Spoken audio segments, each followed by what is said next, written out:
13.1 को सॉल्व करने के लिए आपको कंडीशनल प्रोबेबिलिटी का फॉर्मूला जानना होगा। ये इसका डेफिनेशन दिया हुआ, let A and B are two events then probability of occurrence of event A under the condition that B has already occurred is called conditional probability. इसका सिंपल मीनिंग ये है कि अगर दो इवेंट है ए एंड बी और अगर आपको ये निकालना है कि प्रोबेबिलिटी ऑफ ए क्या है और गिवन है कि बी जो है एक इवेंट है जो ऑलरेडी अकर हो चुका है, देन ए का प्रोबेबिलिटी अगर निकालना है तो ये आपका फॉर्मूला है probability of A intersection B divided by probability of B. ठीक है, और अगर एक्सरसाइज 13.1 का फुल एक्सप्लेनेशन आपको चाहिए तो उसका एक लिंक जो है डिस्क्रिप्शन में दिया रहेगा, आप जाके वहाँ से चेक कर लीजिए। एक्सरसाइज 13.1 का ये क्वेश्चन नंबर 1 है। Given that E and F are events such that probability of E is equal to 0.6, probability of F is equal to 0.3 and probability of E intersection F है 0.2। तो आपको find करना है probability of E intersection F and probability of E by F and probability of F by E. ठीक है, तो ये जो चीज़ें ये गिवन है क्वेश्चन में हमने लिख लिया है। अब probability of E by F find करने के लिए जो फॉर्मूला है probability of E intersection F by probability of F, मतलब जो गिवन कंडीशन होता है उसका जो प्रोबेबिलिटी है उसको हम डिनोमिनेटर में रखते हैं। Probability of E intersection F का वैल्यू दिया हुआ है यहाँ पर क्वेश्चन में ही हमारे पास, देखिए ये 0.2 दिया हुआ है, तो ये 0.2 डिवाइडेड बाई 0.3। अब दोनों से पॉइंट उठाते हैं तो ऊपर से नीचे आ जाएगा 10 और नीचे से ऊपर चला जाएगा 10, दोनों कैंसिल हो जाएगा 10 तो हमारे पास बचता है 2/3। ठीक है, 10 कैंसिल करने से। दूसरा क्वेश्चन है probability of E by F, ये कर लिया, sorry probability of F by E, तो यहाँ पर हो जाएगा probability of F intersection E divided by probability of E. ठीक है, अब probability of E intersection F और probability of F intersection E दोनों सेम चीज़ होता है, तो इसीलिए ये जो वैल्यू है ई इंटरसेक्शन एफ का वही होगा एफ इंटरसेक्शन ई का, इसलिए 0.2 बाई प्रोबेबिलिटी ऑफ ई का वैल्यू कितना है 0.6, 0.2 बाई 0.6, इसको अगर हम कैंसिल कर देते हैं तो आंसर आ जाता है 1/3। चलो 13.2 का भी क्वेश्चन नंबर 13.1 का क्वेश्चन नंबर 2 करेंगे। ठीक है, और क्वेश्चन क्या है, compute A by B if probability of B 0.5 and probability of A intersection B 0.32, ये दिया हुआ है और हमको probability of A by B calculate करना है। तो ये है उसका formula probability of A by B का। ठीक है, एंड जो भी गिवन वैल्यूज है उसको जस्ट पुट कर देना है, बिल्कुल डायरेक्ट क्वेश्चन है। तो probability of A by B हमने पुट कर दिया इसमें 0.32 and probability of B put कर दिया 0.5, और ये 0.32 का पॉइंट उठा के नीचे 100 आ जाएगा और 0.5 का पॉइंट उठा के ऊपर में 10 आ जाएगा। 0 कैंसिल कर देते हैं तो 32 बाई नीचे होता है 50, कैंसिल करने से आंसर आ जाएगा 16/25। चाहे तो आप इसको पॉइंट में कन्वर्ट कर दे सकते हैं क्योंकि जो क्वेश्चन है क्वेश्चन भी पॉइंट में। ठीक है, तो अगला क्वेश्चन है कोई एक्सरसाइज 13.1 का क्वेश्चन नंबर 3, और इसमें क्या बोला है, प्रोबेबिलिटी ऑफ ए दिया हुआ है 0.8, प्रोबेबिलिटी ऑफ बी दिया हुआ है 0.5, probability of B by A दिया हुआ है 0.4, और फाइंड करना है probability of A intersection B, number 2 probability of B by A, number 3 probability of A union B. तो सबसे पहला probability of A intersection B find करने के लिए हम probability of B by A का फॉर्मूला यूज़ कर रहे हैं क्योंकि यहाँ पे हमको probability of B by A दिया हुआ है। तो probability of B by A is equal to क्या हो जाएगा, probability of B intersection A divided by probability of B. तो प्रोबेबिलिटी ऑफ ए का वैल्यू 0.4 पुट कर दिए एंड बी इंटरसेक्शन ए का वैल्यू पता नहीं है तो उसी को फाइंड करना है, एंड ए का वैल्यू है 0.8। नेक्स्ट स्टेप में probability of B intersection A is equal to, इसको मल्टीप्लाई कर दिया 0.4 इंटू 0.8, तो probability of A intersection B आ जाएगा। देखिए बी इंटरसेक्शन ए और ए इंटरसेक्शन बी सेम होता है तो इसलिए probability of A intersection B 0.32। ठीक है, सेकंड में आ जाइए, उसके बाद क्या फाइंड करना है, probability of A by B find करना है। तो probability of A by B का फॉर्मूला क्या है, probability of A by B का ये फॉर्मूला है। ठीक है, probability of A intersection B by probability of B. तो probability of A intersection B अभी अभी हमने फाइंड किया 0.32, तो उसको इस्तेमाल करें 0.32, और प्रोबेबिलिटी ऑफ बी क्वेश्चन में दिया हुआ है 0.5, तो 0.5। अब 0.32 से पॉइंट हटा के नीचे 100 आ जाएगा और 0.5 से पॉइंट हटा के ऊपर चला जाएगा 10, 0 कैंसिल हो गया, ये हो जाएगा 32/50। कैंसिल करेंगे इसको 2 से तो 2 16 सर 32, 225 सर 50 एंड 16/25 का वैल्यू होता है 0.64। उसके बाद है probability of A union B find करना है। तो probability of A union B का फॉर्मूला क्या होता है, probability of A plus probability of B minus probability of A intersection B. ये फॉर्मूला नोट कर लीजिए कॉपी में। ठीक है, तो इस फॉर्मूला में जस्ट वैल्यू पुट करेंगे और कैलकुलेशन करने से आ जाएगा आंसर 0.98। ये स्टेप पे अच्छे से कैलकुलेशन करना, यहाँ पे मिस्टेक होता है। एक्सरसाइज 13.1 का क्लास 12 मैथमेटिक्स का क्वेश्चन नंबर 4 है। इवेल्युएट बोल रहा है probability of A union B, ये हमको ए यूनियन बी का प्रोबेबिलिटी निकालना है। इसमें 2PA is equal to PB is equal to 5/13 दिया हुआ है and probability of A by B दिया हुआ है 2/5। तो पहले इसको लिख लेते हैं, ये जो 2 probability of A is equal to probability of B is equal to 5/13 दिया हुआ है। इसका मतलब प्रोबेबिलिटी ऑफ B 5/13 तो है ही, साथ में 2 प्रोबेबिलिटी ऑफ A का वैल्यू भी 5/13 है। तो यहाँ से प्रोबेबिलिटी ऑफ A निकल जाएगा। 2 को जब हम लोग इधर लेके आएंगे तो ये 5/13 इंटू 2 हो जाएगा, यानी कि प्रोबेबिलिटी ऑफ A का वैल्यू हो जाएगा 5/26। ठीक है ना। अभी probability of A by B का वैल्यू लगा दीजिए, ये है probability of A by B का फॉर्मूला। तो probability of A by B का फॉर्मूला होता है probability of A intersection B by probability of B। तो probability of A by B का वैल्यू तो इसमें दिया ही हुआ है 2/5, तो हमने इसमें लगा दिया 2/5। A इंटरसेक्शन B का पता नहीं है, इसलिए उसको फाइंड आउट करना है। एंड प्रोबेबिलिटी ऑफ B दिया हुआ है क्वेश्चन में 5/13, तो ये पुट कर दिया हमने। अगले स्टेप में 5/13 इस साइड आएगा तो ये मल्टीप्लाई हो जाएगा, जिससे कि हमारा 5 कैंसिल हो जाएगा और बचेगा 2/13, यानी कि probability of A intersection B का वैल्यू मिल गया 2/13। और उसके बाद फाइंड करना है हमको probability of A union B। तो probability of A union B find करने के लिए ये फॉर्मूला हम इस्तेमाल करेंगे, probability of A plus probability of B minus probability of A intersection B। ठीक है, नाउ एक एक का पुट कर दीजिए। प्रोबेबिलिटी ऑफ A का वैल्यू 5/26 है, B का 5/13 है और A इंटरसेक्शन B का अभी अभी फाइंड किया था हमने 2/13, तो ये पुट कर दिया एंड फाइनली ये कैलकुलेशन करके ये आंसर आएगा।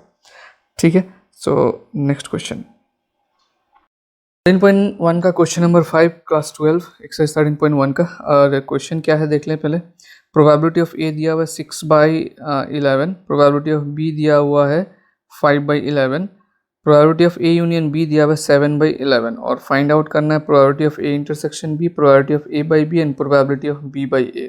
तो फर्स्ट फाइंड करते हैं probability of A intersection B। तो यहाँ पर जो वैल्यूज़ दिया हुआ उस हिसाब से ये फॉर्मूला हम इस्तेमाल करेंगे, नोट कर लीजिएगा formula. Probability of A intersection B is equal to probability of A plus probability of B minus probability of A union B। ठीक है, तो वैल्यूज जस्ट पुट कर देना है। प्रोबेबिलिटी ऑफ A का ये वैल्यू है, ये B का वैल्यू है एंड ये A इंटरसेक्शन B का वैल्यू है और कैलकुलेशन करके हमारा 4/11 आ जाएगा। ठीक है, इसका आंसर। नेक्स्ट क्वेश्चन है probability of A by B। तो इसका ये फॉर्मूला है probability of A intersection B by probability of B। अभी अभी probability of A intersection B का वैल्यू हमने निकाला 4/11, तो ये 4/11 यहाँ पुट कर दिया एंड प्रोबेबिलिटी ऑफ B का वैल्यू क्वेश्चन में दिया हुआ है 5/11, उसको पुट कर दिया है। ना 4/11 ये जो नीचे का 5/11 है ये क्या हो जाएगा, रेसिप्रोकल हो जाएगा 11/5, जिससे कि हमारा ये 11 और 11 कैंसिल हो जाएगा। ठीक है, एंड आंसर आएगा 4/5। उसके बाद अब probability of B by A, तो इसका फॉर्मूला ये हो गया probability of B intersection A divided by probability of A, और probability of A intersection B and B intersection A दोनों सेम होता है, तो इसका भी 4/11 पुट कर दिया and probability of A question में दिया हुआ 6/11, तो ये हमने पुट कर दिया यहाँ पे। ना 4/11 ये और ये जो नीचे का डिनोमिनेटर है ये हो जाएगा रेसिप्रोकल, तो इंटू 11/16, 11 कैंसिल हो गया और 4 और 6 कैंसिल कर सकते हैं, ये 2 2s are 4 and 2 3s are 6, तो आंसर आ जाएगा हमारा 2/3। अब चलते हैं, देखते हैं नेक्स्ट क्वेश्चन 13.1 क्लास 12 मैथमेटिक्स का। ये है क्वेश्चन नंबर 6। बोला है इसमें determine probability of E by F in exercise 6 to 9, मतलब 6 से 9 के बीच में probability of E by F निकालना है, कंडीशनल प्रोबेबिलिटी। क्वेश्चन नंबर 6 का 3 पार्ट है। एक कॉइन इज टॉस्ड, नंबर 1 बोला है E है हेड ऑन थर्ड टॉस और F है हेड ऑन फर्स्ट 2 टॉसेस। तो फर्स्ट वाला का सोल्यूशन पहले करते हैं ये। ठीक है, तो इसका पहले आपको सैम्पल स्पेस निकालना है। इसका जो एक्सपेरिमेंट है वो क्या है, इसका एक्सपेरिमेंट है अ कॉइन इज टॉस्ड 3 टाइम्स। तो अगर किसी कॉइन को 3 टाइम टॉस करते हैं, तो मान लीजिए पहली बार टॉस किए तो हेड आया, दूसरी बार टॉस किए तो कुछ और हेड या टेल आ सकता है, तीसरी बार में भी हेड या टेल आ सकता है। उस हिसाब से ये जो है आउटकम्स है ये बने हुए हैं। तो देखिए एक कॉइन को टॉस करने पे 2 आउटकम आता है और जो कितनी बार टॉस किया जा रहा है 3 बार, तो यानी कि 2³ इज इक्वल टू इसका टोटल आउटकम होगा 8। ठीक है, तो यही हमने आउटकम यहाँ पे लिख रखा है सैम्पल स्पेस में। Head head head head head tail head tail head tail head head head tail tail tail head tail tail tail head and tail tail tail, ये टोटल 8 हो गए सैम्पल स्पेस। नाउ ई क्या बोला है, ई बोला है head on third toss. तो third toss में हेड आने वाला कौन कौन सा है, तो उसको देखना है। थर्ड टॉस में हेड आने वाला एक तो ये हो गया, एक ये हो गया, एक ये हो गया, जिसमें इसमें मार्क कर रहा हूँ थर्ड टॉस में हेड, एक ये हो गया, तो टोटल 4 ये हमने यहाँ नोट कर लिए। तो इसका इवेंट क्या हो जाएगा, प्रोबेबिलिटी ऑफ ई, ये चाहे तो आप निकालें, ना निकाले कोई फ़र्क नहीं पड़ेगा, प्रोबेबिलिटी ऑफ ई, ठीक है। अगर निकालेंगे तो 4/8 होगा, नहीं भी निकालेंगे तो कोई प्रॉब्लम नहीं है। प्रोबेबिलिटी ऑफ एफ, एफ में क्या बोला, हेड ऑन फर्स्ट 2 टॉस, है ना, हेड ऑन फर्स्ट 2 टॉस। तो हेड ऑन फर्स्ट 2 टॉस में कौन कौन सा आ रहा है वो भी नोट कर रखा है हमने। हेड ऑन फर्स्ट 2 टॉस में आ रहा है एच एच एच, इसमें फर्स्ट 2 टॉस में हेड है। एच एच टी 2 ही आ रहा है, बाकी कोई नहीं आ रहा है। तो इसका प्रोबेबिलिटी हो जाएगा 2/8, टोटल है 8 जिसमें से 2 ये आ रहा है, तो 2/8। अब ई और एफ का इंटरसेक्शन, मतलब इन दोनों में कॉमन कौन सा है, तो इन दोनों में कॉमन केवल हेड हेड हेड है, तो एक ही आ रहा है कॉमन, तो probability of E intersection F हो जाएगा 1/8। तो इसलिए probability of E by F formula में डाल दीजिए, probability of E intersection F by probability of F. Probability of E intersection का एफ का वैल्यू है 1/8 और प्रोबेबिलिटी ऑफ एफ का वैल्यू है 2/8, तो यानी कि ये 1/8 डिवाइडेड बाई 2/8 हो जाएगा। 1/8 नीचे का रेसिप्रोकल हो जाएगा इंटू 8/2, 8 कैंसिल हो जाएगा, अल्टीमेटली आंसर आएगा 1/2। ठीक है, चलिए करते हैं नेक्स्ट क्वेश्चन। 6 का ये पार्ट 2 है, सैम्पल स्पेस आप साइड में देख लीजिएगा। 6 का ये पार्ट 2 है। पार्ट 2 में ई क्या बोला है, ई बोला है एटलीस्ट 2 हेड्स, ठीक है, और एफ बोला है एटमोस्ट 2 हेड्स। तो सैम्पल स्पेस मैंने यहाँ पे फिर से नोट कर दिया है, ठीक है ना। तो ई में एटलीस्ट 2 हेड बोला है, तो एटलीस्ट 2 हेड का मतलब है कम से कम 2 हेड होना चाहिए, उससे ज़्यादा भी चलेगा। तो यहाँ पर ये सारे आ रहे हैं ई में H H H H H T H T H T H H, सब में देखना कि एटलीस्ट 2 हेड तो है ही है। इसमें 3 हेड है तो इससे कन्फ्यूज़ मत होना। एटलीस्ट 2 हेड का मतलब है मिनिमम 2 हेड, उससे ज़्यादा भी हो सकता है, ठीक है। तो उस हिसाब से प्रोबेबिलिटी ऑफ ई 4/8, इसमें भी प्रोबेबिलिटी ऑफ ई नहीं निकालेंगे तो चलेगा, क्योंकि डिनोमिनेटर में हमको प्रोबेबिलिटी ऑफ एफ चाहिए होता है। और एफ में क्या बोला है, एटमोस्ट 2 हेड्स बोला है, एटमोस्ट 2 हेड्स, है ना। तो एटमोस्ट 2 हेड मतलब मैक्सिमम 2 हेड, उससे कम भी हो सकते हैं, ठीक है, या 0 head, 1 head and maximum 2 head. तो उस हिसाब से कौन कौन सा बन रहा है, H H T, H T H, T H H, H T T, T S T, T T H and T T T. And probability of F क्या हो जाएगा, इसमें टोटल कितने हो गए, 1 2 3 4 5 6 एंड 7, तो आउट ऑफ 8 टोटल हो रहा है 7, तो 7/8 ये हो गया probability of F. And E intersection F, ठीक है, अगर निकालेंगे ई और एफ का इंटरसेक्शन, मतलब ई और एफ में सेम क्या क्या है वो आपको ई इंटरसेक्शन एफ में लिखना है। तो एच एच टी इसमें भी आ रहा है, एच टी एच इसमें भी आ रहा है, टी एच एच इसमें भी आ रहा है। तो ई इंटरसेक्शन एफ में ये 3 आ गया आउट ऑफ ये सैम्पल स्पेस 8। तो probability of E intersection F हो गया 3/8। तो probability of E by F क्या हो जाएगा, probability of E by F हो जाएगा probability of E intersection F, ये जो फॉर्मूला है, divided by probability of F, है ना। Now probability of E intersection F का वैल्यू है 3/8, तो 3/8 पुट कर दिया। प्रोबेबिलिटी ऑफ एफ का वैल्यू है 7/8, तो 7/8 पुट कर दिया। ये हो जाएगा 3/8 इंटू ये 7/8 हो जाएगा रेसिप्रोकल इंटू 8/7, 8 कैंसिल, इसका आंसर होगा 3/7। तो चलिए अब क्वेश्चन नंबर 6 का थर्ड पार्ट करते हैं। क्वेश्चन नंबर 6 का थर्ड पार्ट, इसमें बोला है ई जो है एटमोस्ट 2 टेल्स एंड एफ बोला है एटलीस्ट 1 टेल। सैम्पल स्पेस को फिर से ले लेते हैं पहले यहाँ पे। नाउ एटमोस्ट 2 टेल्स का मतलब क्या है, ज़्यादा से ज़्यादा 2 टेल होना चाहिए, मतलब 2 टेल होना हो सकता है, 1 टेल भी हो सकता है और 0 टेल भी हो सकता है। इसका मतलब मैक्सिमम 2 टेल, उससे ज़्यादा नहीं, ठीक है। तो उस हिसाब से हमने ई का सारा इसमें लिख लिया, head head head, head head tail, head tail head, tail head head, head tail tail, tail head tail and tail tail head, maximum 2 head तक आ जाएगा। तो इस हिसाब से प्रोबेबिलिटी ऑफ ई 7/8 होगा। यहाँ पर भी प्रोबेबिलिटी ऑफ ई नहीं लिखेंगे तो चलेगा। एटलीस्ट 1 टेल, तो एटलीस्ट 1 टेल मतलब कम से कम 1 टेल होना चाहिए, उससे ज़्यादा भी हो सकते हैं, ठीक है। तो उस हिसाब से H H T H T H, T H H, H H H T T, T H T, T T H, T T T, ये आ जाएंगे इसमें। तो इसका भी 7/8 क्योंकि टोटल 7 हो रहा है। और ई इंटरसेक्शन एफ में क्या आ रहा है, अब देखिए ई इंटरसेक्शन एफ इसमें और इसमें सेम क्या आ रहा है। तो यहाँ पर देखिए ये एच एच टी इसमें भी है, इसमें भी है, एच टी एच इसमें भी है, इसमें भी है, टी एच एच इसमें भी है, इसमें भी है। उसके बाद एच टी टी इसमें भी है, इसमें भी है, टी एच टी इसमें भी है, इसमें भी है, और टी टी एच इसमें भी है, इसमें भी है। 2 रह जा रहे हैं। तो यानी कि ये हो गया ई इंटरसेक्शन एफ का सब एलिमेंट्स, ठीक है ना।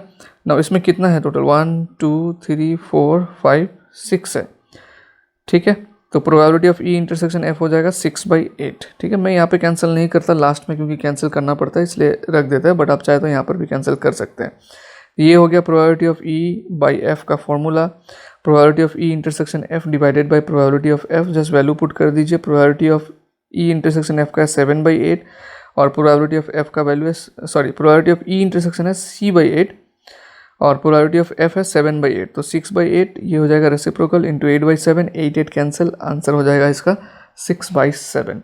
तो हमने 6 का तीनों पार्ट खत्म कर लिया, अभी 7 का देखते हैं। Exercise 13.1 class 12 mathematics question number 7। ये है 2 कॉइन्स आर टॉस्ड वंस। ठीक है, 2 कॉइन को एक बार टॉस किया गया। तो 2 कॉइन को एक बार टॉस करने का मतलब कितना आउटकम होगा। एक कॉइन में कितना आउटकम होता है, एक कॉइन का आउटकम होता है 2। ठीक है, और कितने कॉइन को टॉस किया गया, 2 कॉइन को। तो यानी कि टोटल आउटकम यानी कि नंबर ऑफ सैम्पल स्पेस हो जाएगा 2² विच इज इक्वल टू 4। ठीक है, तो वो क्या क्या है यहाँ पे दिया हुआ है, head head, head tail, tail head and tail tail, ये आउटकम हो गया। नंबर ऑफ सैम्पल स्पेस कितना हो गया, 4। अब एक एक करके देखिए, फर्स्ट वाले में क्या है, टेल अपियर ऑन 1 कॉइन।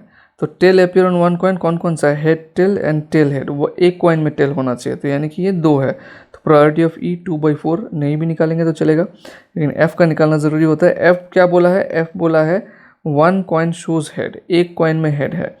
तो एक कॉइन में हेड है मतलब ये फिर से यही दोनों आ रहा है, हेड टेल टेल हेड। इसका प्रोबेबिलिटी क्या हो जाएगा, नंबर ऑफ सैम्पल स्पेस है 4 और इसमें 2 एलिमेंट आ रहा है तो 2/4।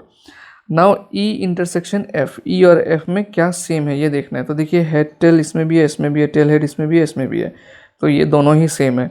तो probability of E intersection F भी 2/4 आएगा। तो probability of E by F, just value put मतलब फॉर्मूला डाल के वैल्यू पुट कर दीजिए। Probability of E intersection F by probability of F, तो 2/4 2/4 ये दोनों कैंसिल होके बन जाएगा 1। ठीक है, उसके बाद नेक्स्ट वाला है नंबर 2, नो टेल अपीयर्स बोला है। तो नो टेल अपीयर्स मतलब कोई टेल नहीं होना चाहिए, कोई टेल नहीं होना चाहिए, इसका मतलब यही आ रहा है केवल हेड हेड। तो ये एक लिख दिया, प्रोबेबिलिटी ऑफ ई हो जाएगा 1/4। प्रोबेबिलिटी ऑफ ई नहीं निकालेंगे तो भी चलेगा। देन एफ का, एफ में क्या बोला है, एफ में बोला है नो हेड अपीयर्स। तो नो हेड अपीयर्स में केवल ये वाला आ रहा है, लास्ट वाला है ना, T.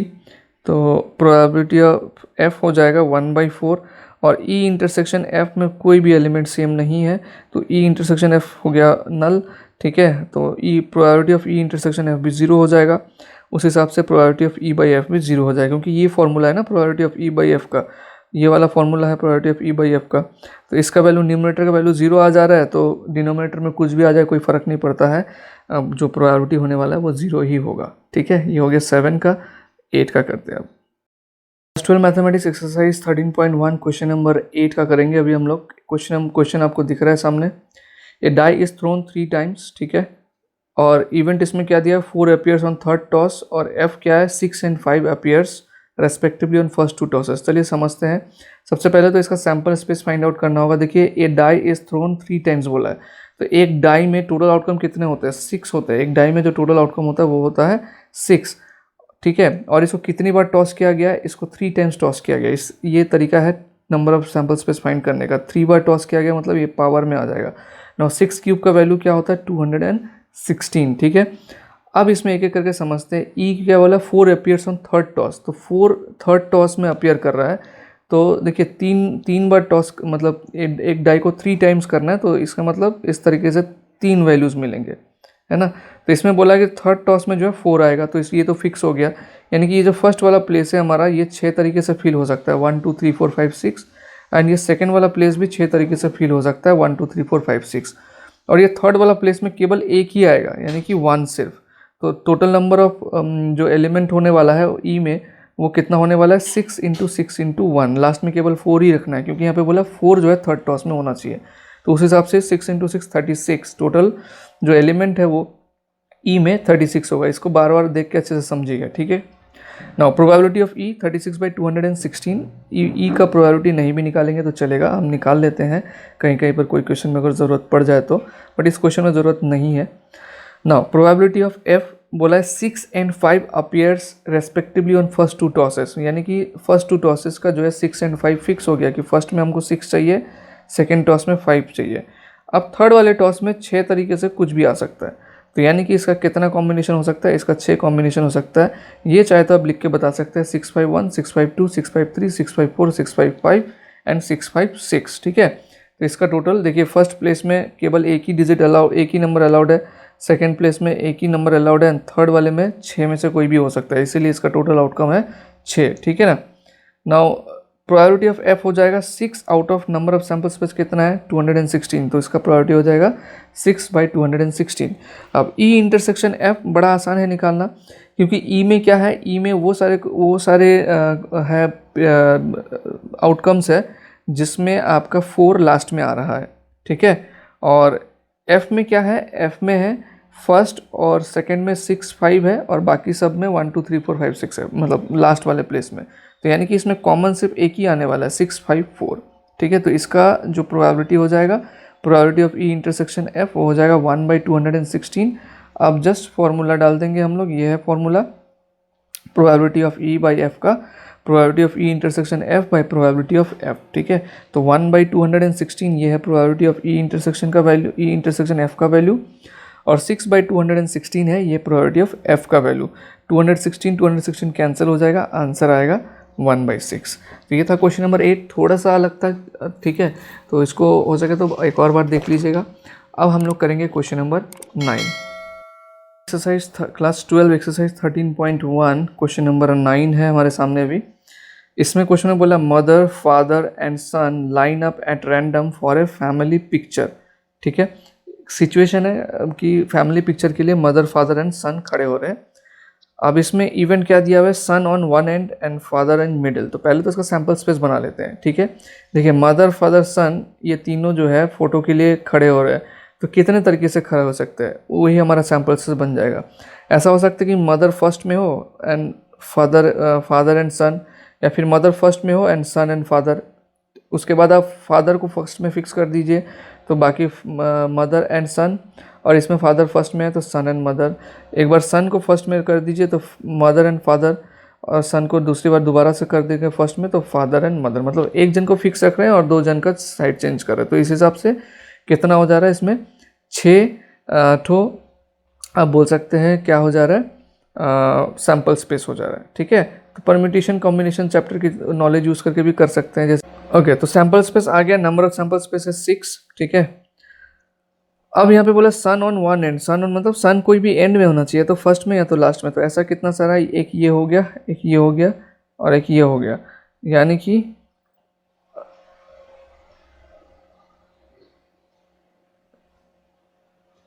Sun on one and ये भी एक है, ठीक है। तो टोटल 4 हो गया, 4/6। एंड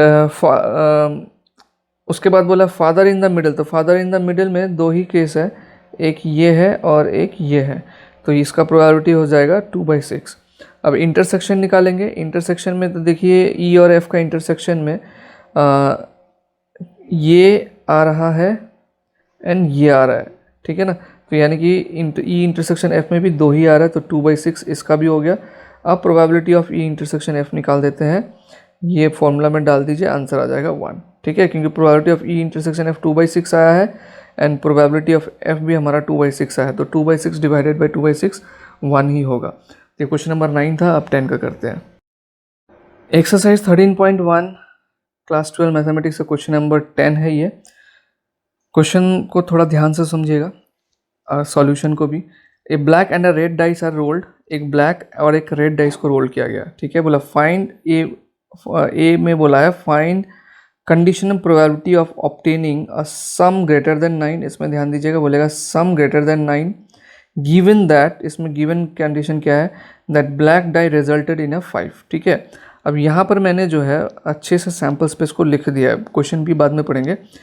अच्छे से सैम्पल स्पेस को लिख दिया, क्योंकि यहाँ पर एक रेड डाइस और एक ब्लैक डाई बोला है, तो जो ब्लैक वाले पेन से लिखा हुआ है दैट मीन्स वो ब्लैक डाई का नंबर है, और जो रेड डाई से किया हुआ है वो रेड डाई का है, वो रेड वाले पेन से लिखा गया। अब ये भी है कि मतलब इसमें भी 2 डाई को टेस्ट किया जा रहा है, तो नंबर ऑफ सैम्पल स्पेस तो इसमें 36 ही होने वाला है ना, ऑलरेडी ये हम लोग को पता है। अब यहाँ पे बोला क्या है, सम ग्रेटर देन 9, तो इसमें से वो सारे कॉम्बिनेशन निकाले ना जिसमें सम ग्रेटर देन 9 है। देखिए हमने निकाला है 4 6 मतलब 10, 5 5 10, 6 4 10, 5 6 11, 6 5 11, 6 6 12, तो ये कॉम्बिनेशन मिले हैं जिनमें क्या है सम ग्रेटर देन 9 है, जो कि इसमें बोला है सम ग्रेटर देन 9, ठीक है। तो ये हो गया ई। अब हम लोग एफ देखते हैं, एफ में क्या है। तो एफ में बोला है ब्लैक डाई रिजल्टेड इन 5, है ना। एफ में क्या बोला है, ब्लैक डाई रिजल्टेड इन 5। तो ब्लैक डाई रिजल्टेड इन 5 में आप वहाँ से निकालेंगे सैम्पल स्पेस से, तो ये मिलेगा, ठीक है। इसमें 1 2 3 4 5 6, तो नंबर ऑफ जो एलिमेंट है एफ में वो है 6, यानी कि प्रोबेबिलिटी ऑफ एफ हो जाएगा 6/36। अब ई इंटरसेक्शन एफ में ये 2 मिलेगा, ठीक है। देखिएगा ई में और एफ में सेम क्या क्या मिलेगा, 5 5 एंड 5 6। तो probability of E intersection F हो जाएगा 2/36। अब probability of E by F निकालने के लिए फॉर्मूला में पुट कर दीजिए, ठीक है। और 2/36 डिवाइडेड बाई 6/36, तो 36 डिनोमिनेटर कैंसिल हो जाएगा, तो 2/6 का वैल्यू आ जाएगा 1/3, ठीक है। अब इसका नंबर 2, अब थोड़ा सा बुक में देख लीजिएगा, इसका नंबर 2 में क्या बोला था, जो इवेंट ई होना चाहिए वो है सम 8 आना चाहिए। तो सम 8 में सैम्पल स्पेस में से हमारे पास ये सारे आ जाते हैं, ठीक है। कितने हैं, 1 2 3 4 5, तो प्रोबेबिलिटी ऑफ ई 5/36। और एफ में क्या बोला है, red die resulted in number less than 4। तो red die resulted in number less than 4 में ये सारे कॉम्बिनेशन आ जाते हैं, टोटल 18 है, ठीक है। तो probability of F 18/36। Now E intersection F निकालना होगा। ई और एफ में सेम क्या क्या है, देखिए 5 3 एंड 6 2 ये दोनों सेम है। यहाँ पर भी देखिएगा 5 3 ये इसमें भी है और 5 3 इसमें भी है, 6 2 इसमें भी है, 6 2 इसमें भी है, बाकी कोई सेम नहीं है। तो ई इंटरसेक्शन एफ में इसलिए ये दोनों आ गया and probability of E intersection F हो गया 2/36। अब जस्ट वैल्यू डाल देंगे इस फॉर्मूला में, probability of E intersection F formula में। तो 2/36 डिवाइड बाई 18/36, दोनों डिनोमिनेटर में से 36 कैंसिल हो जाएगा, 2/18 का वैल्यू होगा 1/9। क्वेश्चन नंबर 10 ये खत्म हुआ। नेक्स्ट करेंगे question number 11। Exercise 13.1 class 12 question number 11 है ये। बोला a fair die is rolled, consider event. एक फेयर डाई को रोल किया गया, डाइस को रोल किया गया, इसमें इवेंट दिया हुआ ई है 135, बी एफ है 23 एंड जी क्या है 2345। तो इसमें बोल दिया find probability of E by F and probability of F by E. Number 2 probability of E by G and probability of G by E. Number 3 probability of E union F by G and probability of E intersection F by G. चलिए इसको find करते हैं एक एक करके। तो सबसे पहले तो सैम्पल स्पेस बना लीजिए। ई एफ और जी अलग अलग दिया हुआ है ना, तो इस सबको एक साथ करके आपको मिल जाएगा सैम्पल स्पेस। तो देखिएगा 1 2 3 4 5 ये मिल जाएगा सैम्पल स्पेस 1 2 3 4 5, ठीक है। अब सबसे पहले probability of E by F, तो इसका फॉर्मूला क्या होता है, ये है उसका फॉर्मूला। तो आपको ई इंटरसेक्शन एफ चाहिए प्रोबेबिलिटी एंड एफ का प्रोबेबिलिटी चाहिए। तो एफ का प्रोबेबिलिटी हो गया ये हमारे पास, क्योंकि एफ में 2 एलिमेंट है, आउट ऑफ सैम्पल स्पेस में कितने हैं 5, तो 2/5। अब ई और एफ में कॉमन क्या है, देखिए ई और एफ में कॉमन है 3, यहाँ पर भी देखिए 3 है, यहाँ पर भी 3 है, तो यानी कि ई इंटरसेक्शन एफ एक एलिमेंट आ रहा है, तो 1/5 हो जाएगा probability of E intersection F. अब बस इस फॉर्मूला में पुट कर देना है और वैल्यू आ जाएगा। सेम तरीके से probability of F by E, तो इसमें probability of F by E का फॉर्मूला क्या है, probability of F intersection E by probability of E. तो एफ इंटरसेक्शन ई और ई इंटरसेक्शन एफ दोनों का वैल्यू सेम होगा, और प्रोबेबिलिटी ऑफ ई ये हमने निकाला है 3/5। कैसे आया है, ई में कितना एलिमेंट है देखिएगा, ई में एलिमेंट है 1 2 3 आउट ऑफ 5, तो 3/5 हो जाएगा ई का प्रोबेबिलिटी। अब बस इस फॉर्मूला में डाल देना है और ये वैल्यू आ जाएगा, ठीक है। क्वेश्चन नंबर 2 में क्या बोला, ई बाई जी, तो ई का प्रोबेबिलिटी हमने निकाला हुआ है, इसको लिख लेते हैं जस्ट। अब जी का प्रोबेबिलिटी भी यहाँ पे निकालेंगे। जी में देखिए 1 2 3 4 है ना, आउट ऑफ 5, तो जी का प्रोबेबिलिटी हो गया 4/5। अब क्योंकि probability of E by G में प्रोबेबिलिटी ऑफ ई इंटरसेक्शन जी आता है, तो इसका भी प्रोबेबिलिटी निकालना होगा। अब ई इंटरसेक्शन जी मतलब ई और जी में सेम क्या क्या है, तो ई में देखिए 3 है, इसमें भी 3 है, जी में ई में 5 है, इसमें भी 5 है, तो यानी कि 2 आ रहा है, तो probability of E intersection G हो जाएगा 2/5, ठीक है। अब बस वैल्यू डाल देना है यहाँ पर फॉर्मूला में। उसके बाद जी बाई ई का भी वैल्यू डाल दीजिएगा। प्रोबेबिलिटी ऑफ ई इंटरसेक्शन जी जो होता है वही होता है probability of ji intersection E, just value डाल के कैलकुलेशन कर देना है, आंसर रेडी है आपके पास, ठीक है। उसके बाद 11 का थर्ड वाला देखते हैं। ये है 11 का क्वेश्चन नंबर 3। इसमें बोला है probability of E union F by G, ठीक है। तो probability of E union F by G, देखिए पहले फॉर्मूला देख लीजिए, फॉर्मूला दिमाग में आ जाएगा तो आप वो आराम से कर सकते हैं। तो जैसे कि हम ये निकालते हैं ना, probability of A by B जब निकालते हैं तब क्या यूज़ करते हैं, probability of A intersection B, ये इस्तेमाल करते हैं। तो ए की जगह पे ना यहाँ पे क्या डाला हुआ है, ए की जगह पे डाला हुआ है ई यूनियन एफ, तो इसीलिए फॉर्मूला में ए इंटरसेक्शन बी की जगह पे यहाँ पे देखिए ई यूनियन एफ इंटरसेक्शन जी डाला है। अब बाकी डिनोमिनेटर में तो वही होता है जो गिवन कंडीशन होता है उसी का प्रोबेबिलिटी होता है। तो यानी कि यहाँ पर हमको क्या करना होगा, यहाँ पर ये ई यूनियन एफ का प्रोबेबिलिटी, मतलब ई यूनियन एफ में क्या प्रोबेबिलिटी है वो हमको पता करना होगा। तो सैम्पल स्पेस हमारा वही है 1 2 3 4 5, ई में 1 3 5 है तो प्रोबेबिलिटी ऑफ ई हो जाएगा 3/5, एफ में है 2 और 3 तो प्रोबेबिलिटी ऑफ एफ हो जाएगा 2/3, और ई यूनियन एफ, ई यूनियन जो एफ करना मतलब दोनों को एक साथ कर देना। तो इसमें देखिए 1 3 5 और यहाँ पे 2 3 है, तो यानी कि हो जाएगा 1 2 3 5। तो इसमें कितने एलिमेंट आ गए, 4 आ गए, तो सैम्पल स्पेस में है 5, तो यानी कि probability of E union F हो जाएगा 4/5। ठीक है, ये हो गया probability of E union F 4/5। अब जी में कितना है, 2 3 4 5 ये क्वेश्चन में दिया हुआ है, तो प्रोबेबिलिटी ऑफ जी कितना आ जाएगा, 4/5 आ जाएगा। अब ये जो फॉर्मूला है इस फॉर्मूला में केयरफुली इसको डाल देना है। ठीक है, तो इसमें ये न्यूमरेटर में क्या है, probability of E union F intersection G, तो हमको ये भी फाइंड करना है कि E union F intersection G में कितना है। ठीक है, तो E union F intersection G में क्या क्या आएगा, देखिए ई यूनियन एफ ये हो गया और जी ये हो गया, ये दोनों में जो सेम है ना वो है 2 3 एंड 5। ठीक है, 2 3 एंड 5, इसमें देखिए 2 3 5 है, तो यानी कि ये यहाँ पे लिखा है, तो probability of E union F intersection G हो जाएगा 3/5। अब इस सिर्फ हमको क्या करना है, ये जो फॉर्मूला लिखा हुआ है इसमें वैल्यू पुट कर देना है और आंसर आ जाएगा। सेम तरीके से जो सेकंड वाला है वो है probability of E intersection F by G, यानी कि हमको यहाँ पे E intersection F by G का प्रोबेबिलिटी पता करने के लिए E intersection F by G में कितने एलिमेंट है, ठीक है, वो हमको पता करना होगा पहले। तो ई इंटरसेक्शन एफ मतलब ई और एफ में क्या कॉमन है, तो ई और एफ में 3 कॉमन है पहले से, ठीक है ना, और जी में भी 3 आ रहा है, तो ई इंटरसेक्शन एफ इंटरसेक्शन जी में क्या आ जाएगा, 3 आ जाएगा। तो प्रोबेबिलिटी ऑफ ई इंटरसेक्शन, क्योंकि इसमें एक ही एलिमेंट आ रहा है, तो probability of E intersection F intersection G क्या हो जाएगा, 1/5, क्योंकि 1 इस एक एलिमेंट आ रहा है और सैम्पल स्पेस में कितने हैं, 5 एलिमेंट है।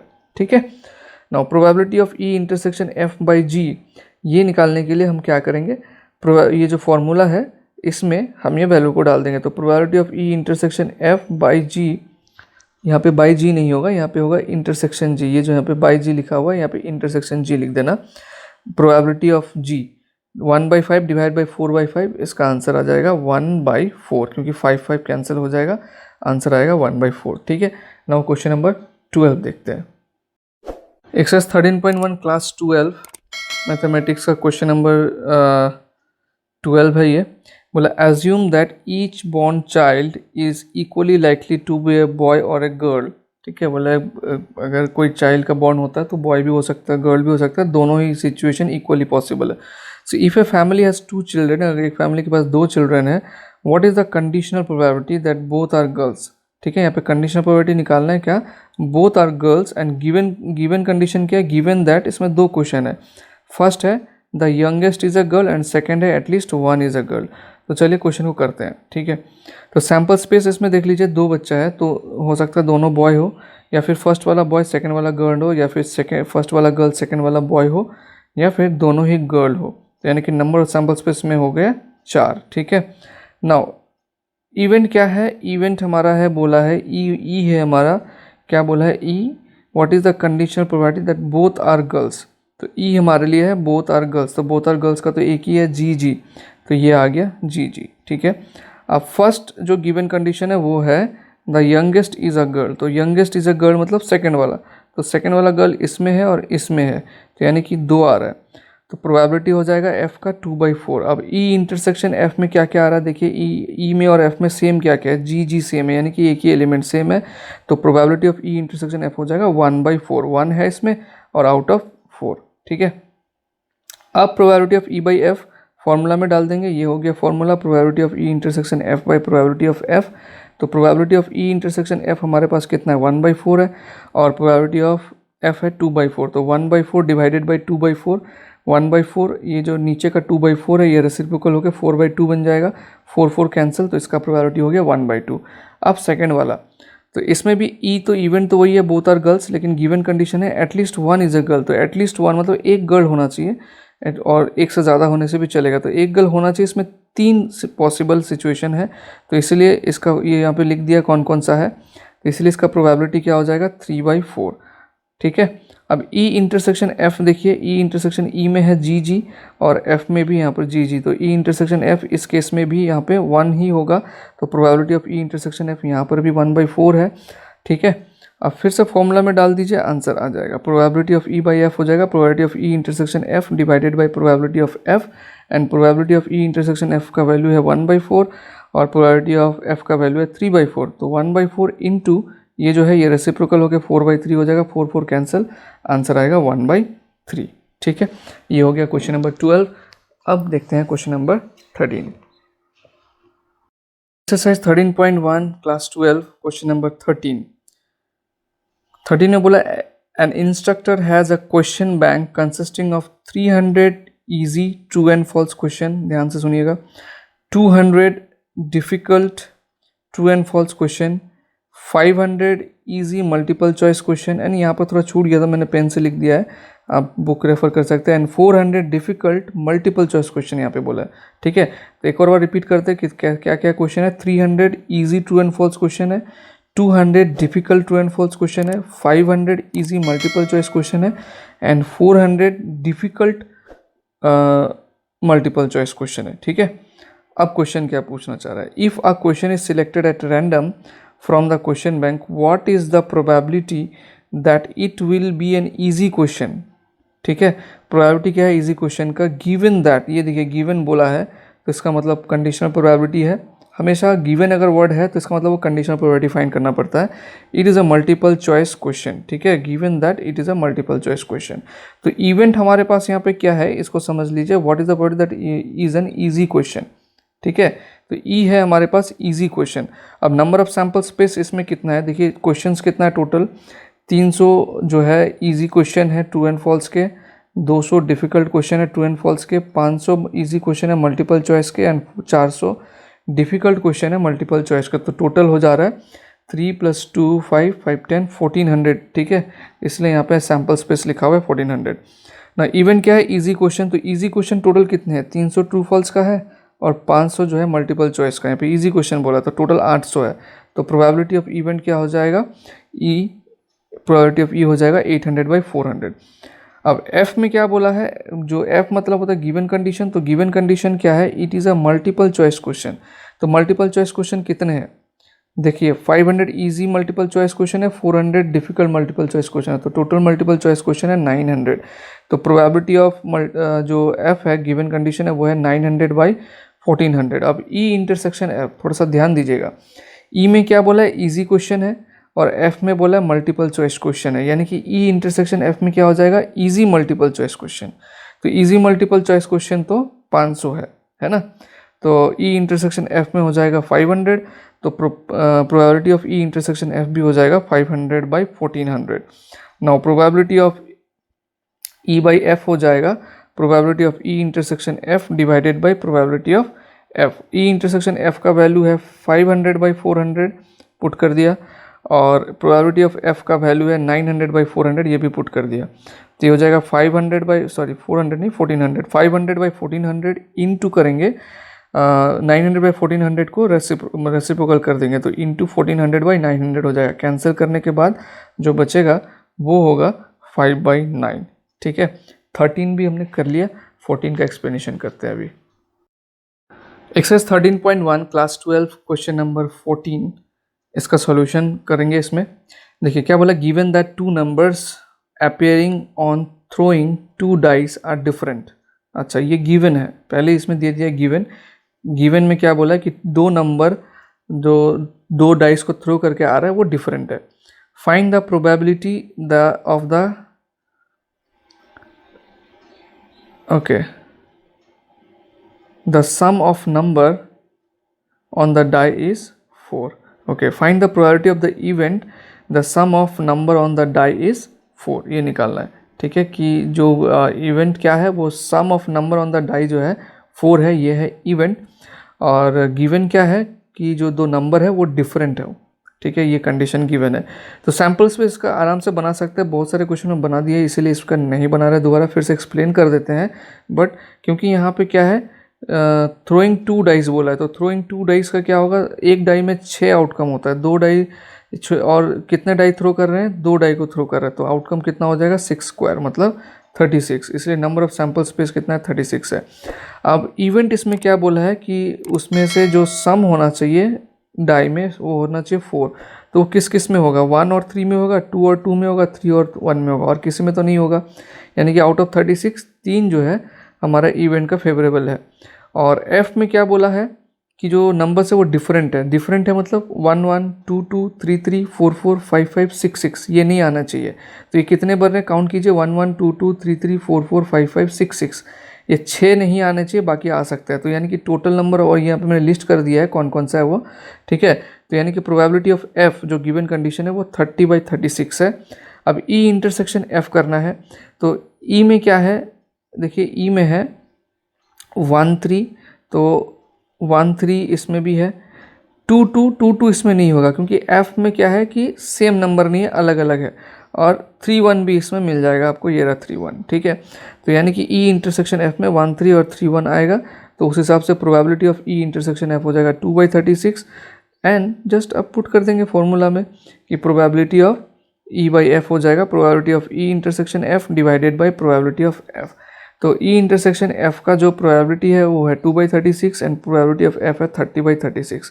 तो 2/36 इंटू ये जो 30/36 है इसको रेसिप्रोकल कर देंगे तो ये 36/30 हो जाएगा। कैंसिल करने के बाद 2/13 यानी कि 1/15 होगा वैल्यू। ठीक है, तो ये हो गया क्वेश्चन नंबर 14। अब हम करते हैं क्वेश्चन नंबर 15। चलिए, question number 15 exercise 13.1 class 12 mathematics का क्या बोल रहा है इसमें, consider the experiment of throwing a die, if a multiple of 3 comes throw the die again. ठीक है, बहुत ध्यान से समझना है क्वेश्चन को। एक डाई को थ्रो करना है, अगर मल्टीपल ऑफ 3 दो ही होता है, 3 या 6 एक डाई में, तो उसको दोबारा से थ्रो करना है डाइस को। ठीक है, if any other number comes, बोला if any other number comes toss a coin, अगर कोई और दूसरा नंबर आता है मल्टीपल ऑफ 3 को छोड़ के तो टॉइन को टॉस कर, मतलब एक कॉइन को टॉस करता है। ठीक है, find the conditional probability of the event the coin shows a tail, और गिवन कंडीशन क्या है, that at least 1 die shows a 3। तो चलिए पहले क्वेश्चन को समझते हैं। इसमें पहले क्या बोला है, एक डाई को थ्रो करना है। ठीक है, यहाँ पे मैंने डायग्राम दे रखा है। बोला अगर मल्टीपल ऑफ 3 आता है, मतलब 3 या 6 आता है, तो दोबारा से थ्रो करना है। तो दोबारा से थ्रो करने पे कुछ भी आ सकता है, 1 2 3 4 5 6। ठीक है, या फिर अगर मल्टीपल ऑफ 3 नहीं आता है तो क्या आएगा, 1 2 4 एंड 5 आएगा। तो उस समय एक कॉइन को टॉस करना है। तो आउटकम क्या क्या हो सकता है, देखिए 3 और 6 के साथ ये इसका कॉम्बिनेशन बन सकता है, तो 3 1 3 2। ठीक है, 3 1 3 2 3 3 3 4 3 5 3 6, इस तरह से। फिर 6 के साथ 6 1 6 2 6 3 6 4 6 5 एंड 6 6। और अगर 1 2 3 4 5 आता है तो इसके साथ क्या बनेगा, ऐसे 1H 2H, ठीक है, 4H एंड 5H। फिर टेल के साथ भी 1H 1 tail 2 tail 4 tail and 5 tail. तो ये हो जाए, ये है हमारा सैम्पल स्पेस। सैम्पल स्पेस आप काउंट कर लीजिएगा, यहाँ पे कितना है, टोटल 20 है। ठीक है, तो इवेंट क्या बोला है, अब फिर से आ जाते हैं। Find the event, find the conditional probability of the event the coin shows a tail. तो इसमें से आपको ले लें कौन कौन सा कॉम्बिनेशन में टेल है। तो टेल यहाँ से यहाँ तक टोटल 1 2 3 4 में है। ठीक है, और एफ क्या है, गिवन कंडीशन क्या है, एटलीस्ट 1 डाई शोज अ 3। तो इसमें से 3 एटलीस्ट एक डाई में, दोनों में होगा तो भी चलेगा, लेकिन एटलीस्ट एक डाई में होना चाहिए। कौन कौन सा है वो उठा लिया हमने यहाँ से, ये वाला है। तो इसमें टोटल 7 है, तो 7/20 हो गया। ठीक है, बट ई इंटरसेक्शन एफ इसमें कुछ भी नहीं आ रहा। अब ई और एफ में देखिए, ये वाला ई का हो गया ना, और एफ का हो गया, इसमें कुछ भी नहीं है। ई इंटरसेक्शन एफ बिल्कुल नल है, इसको 5 भी बोलते हैं। तो probability of E intersection F 0 होगा। अगर ई इंटरसेक्शन एफ प्रोबेबिलिटी का 0 होगा तो probability of E by F भी 0 होगा, क्योंकि फॉर्मूला के हिसाब से न्यूमरेटर में क्या आता है, probability of E intersection F आता है।